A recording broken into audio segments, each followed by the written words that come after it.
ବହିର ଲେଖା ଗୁଡାକ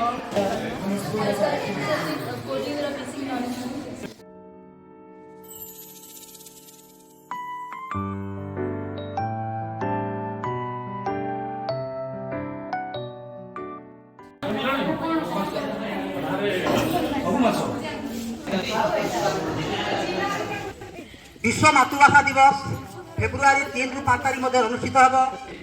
आज जना पुरातन छात्र वर्तमान शिक्षक अच्छा तथा आम विद्यालय आडमुनि साहित्य सृजन पुस्तक समीक्षा विभिन्न उपाय छात्र मान भाषा शिक्षा को बढ़ाइबार साहाय्य। क्लब रो मुख्य उद्देश्य होछि विद्यार्थी मानन को कंप्यूटर विषय रे बेसिक कॉन्सेप्ट विषय रे अवगत करिबा। ज्ञानर अर्थ जानिबार इच्छा जीवन धारणर मनोवृद्धि विज्ञान एकांत अपरिहार्य। शिक्षार्थी मानक ज्ञान को पोथी मध्य सीमित न रखी से बाह्य जीवन सह संयुक्त करबा हैला जिज्ञासा क्लब रो उद्देश्य। आमे खेलबा सह एक नूतन अधिवेशन माने मध्य शिखुचु जहा द्वारा कि हमकु अनेक गुडी जिंस शिखबा को मिलुछि।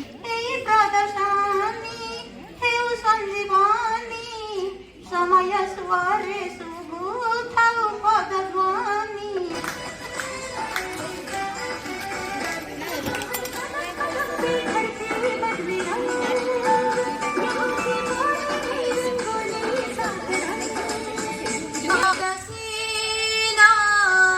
आनंददायी